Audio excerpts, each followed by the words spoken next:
I am satisfied.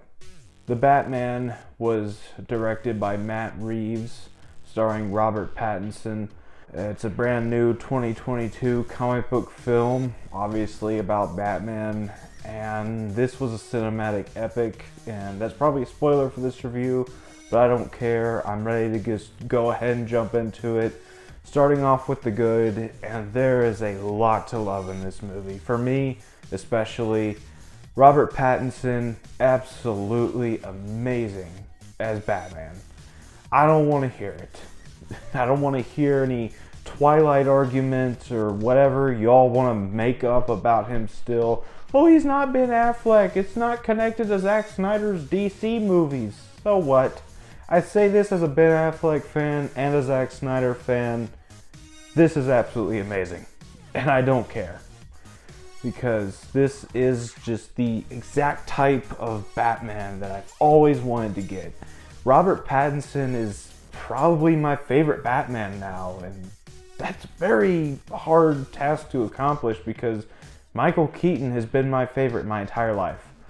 But he even topped Michael Keaton. He's easily the most comic accurate in every aspect that matters. He's got the detective skills, the fighting style, the no-kill rule, for God's sake. That he has the most comic accurate everything. His dynamic with Gordon, who I will get to later, is absolutely terrific. I really love Robert Pattinson. I was on board with this casting from day one. I really am glad that I was right about this, and I just cannot wait to get more Robert Pattinson. Outside of Robert Pattinson, everyone else is really good in this movie as well. I mentioned Commissioner Gordon. Well, not Commissioner yet, but Jeffrey Wright plays James Gordon in this movie, and he's absolutely terrific. Probably my favorite version of James Gordon that we've gotten in a film, and also I've really liked every version of Commissioner Gordon we've ever gotten, and easily Jeffrey Wright is top tier for James Gordon. Andy Serkis as Alfred, he's not in the movie a whole bunch, but he's still really good. I really like his chemistry with Robert Pattinson. I thought he brought something new to the role of Alfred. He's a mix of the caring father figure butler, but also the ex-military badass, so it perfectly mixes Michael Caine and Sean Pertwee and Jeremy Irons and mixes them together really good. I really hope we get more of him as Alfred later on in the sequel. Zoe Kravitz as Catwoman, absolutely terrific. I was also on board with her casting from day one. I know a lot of people were crying about her casting as much as they were crying about Robert Pattinson's casting, claiming Catwoman shouldn't be black, but you had Eartha Kitt in the 60s TV series, and she was absolutely amazing. So I don't know what would have been wrong with this. I really liked her. This is probably... I would not put her above Michelle Pfeiffer. I would have to get one more movie out of her version of Catwoman, but she's up there definitely. I really love her portrayal in this movie. And the chemistry between her and Robert Pattinson is absolutely unreal. Now, I will put her above Michelle Pfeiffer in that respect. Her chemistry with Robert Pattinson is actually much better than Michelle Pfeiffer's chemistry with Michael Keaton, but I digress. Either way, I really loved her. On to the villains of this movie. First of all, I'll get the supporting villains out of the way first. John Turturro as Carmine Falcone is absolutely terrific. I've really liked each portrayal of Falcone we've gotten. I really liked the guy who played him in Batman Begins. I know his name, it's on the tip of my tongue, I just can't remember it at the moment. Either way, he was absolutely really good. I love John Doman as Falcone in the Gotham TV series. I thought he did really good, but easily John Turturro's the best version of Carmine Falcone that I have ever seen because he's absolutely menacing. He's a real scumbag, and I just really like how he plays the character. And I wish he had more screen time, but either way, he was still really good. Then you have Colin Farrell as the Penguin, and he's absolutely unrecognizable in this role. He's absolutely terrific. He really steals the show every time he's on screen. You can barely tell that it's Colin Farrell because of all the makeup and prosthetics they have him in, and he doesn't sound like Colin Farrell. You believe 100% that that is the Penguin. And I would not put Zoe Kravitz above Michelle Pfeiffer just yet. I will not put Colin Farrell above Danny DeVito just yet, mainly because I grew up with Danny DeVito as the Penguin. I'm really excited for the HBO Max series spinoff for the Penguin because I really, really liked this portrayal and I really can't wait to see more. And then you have the main villain in this movie, and that is Paul Dano as the Riddler. And he is absolutely terrifying in this movie. I'm not going to compare him to Heath Ledger's performance as the Joker in The Dark Knight like I see a few people doing, because this is a performance that stands on its own without having to be compared to another Batman villain portrayal. However, I will compare him to the Jim Carrey Riddler from Batman Forever, and far and away, this portrayal blows Jim Carrey out of the water. I still really like Jim Carrey doing his Jim Carrey thing in that movie, but this is easily the best Riddler portrayal I have ever seen, and he's terrifying. I really love the design of the character. He's really something out of a horror movie. His first scene in the movie, he's standing in the shadows in a room and there's a TV on, but the TV is reflecting off of his glasses, making it look like he has otherworldly glowing eyes, and it's absolutely creepy. The way this scene plays out, it's really, really great. I really love this portrayal of the Riddler.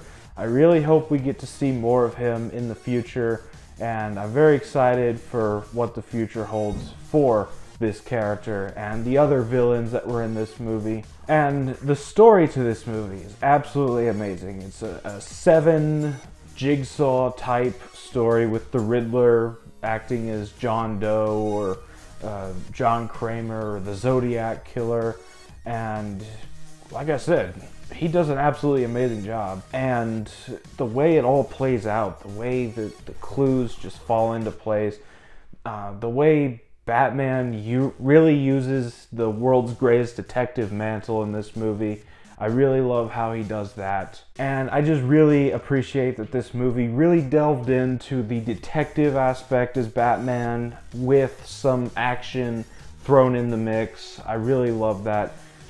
The Batmobile in this movie, absolutely terrific. I know a lot of people are going to be complaining that it's not, a big, giant, tank-looking thing, but I really dug this Batmobile because it was his first Batmobile. He built it himself. It's basically just a sports car with a rocket attached to the back of it, but I really love the way it looked and the way it sounds. My goodness. I did not see this movie in IMAX. I don't have an IMAX theater within 30 minutes of where I live. I have to drive an hour to go to IMAX, so I saw this on the biggest screen possible in my town, and just the sequence where that engine fires up, I felt it in my soul. It was so riveting. It vibrated the entire theater, and again, this wasn't even in IMAX. It was just that great of a sound design.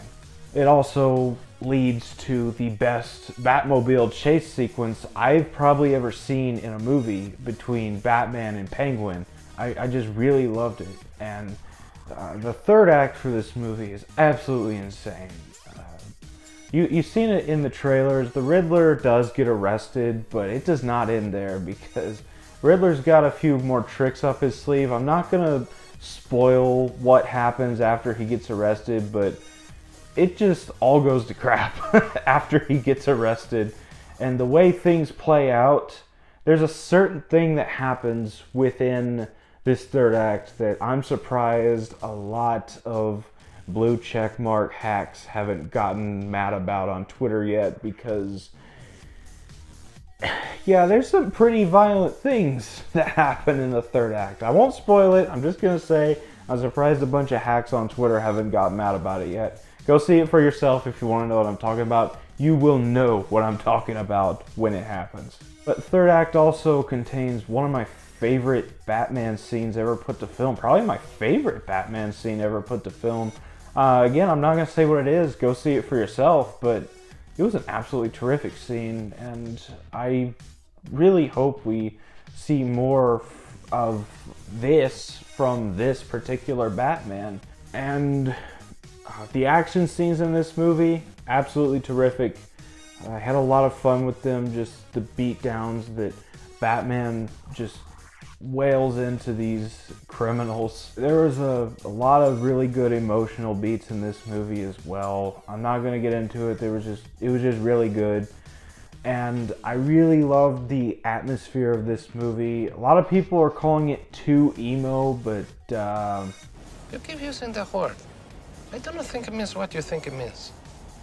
Yeah, and I really love how Batman as a character instills fear into the criminals of Gotham. I'm not going to give away spoilers, but there's something that happens within the first, I'll say, 30 minutes of this movie that really shows how feared Batman is among the criminals in Gotham, and I just really love how it all plays out and how it shows the effect Batman as a character has on these criminals. And finally, for my positives, I really love the score in this movie. Michael Giacchino is an absolute master at superhero movie scores. I really love how he did this score. It's absolutely terrific. I listen to it a lot. And I'm gonna go ahead and move on from the good here. And let's get started on the bad. There's nothing to talk about here. I mean, there's nothing to talk about regarding the bad because there's just a lot to love in this movie. So final thoughts, I really love the Batman. People are complaining that the runtime felt too long.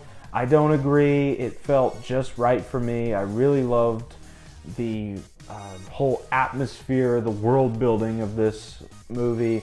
I'm really excited for what comes next for this particular version of Gotham. And as much as I would have loved to see a solo movie for Ben Affleck's Batman, I will happily take this version because it's absolutely terrific. It's a lot of fun. The world's already there. It's already established. I'm really excited to see where it goes. The Batman was just an absolutely great comic book movie by DC, and I'm going to give it a 10 out of 10. So that was my thoughts on the Batman. Have you seen this movie? If you have, let me know down in the comments what you thought about it. If you haven't seen it, what's your favorite Batman movie so far? Let me know down in the comments. Please go see this movie. Please go support it. As always, don't forget to like, comment, subscribe, and I will see you all next time.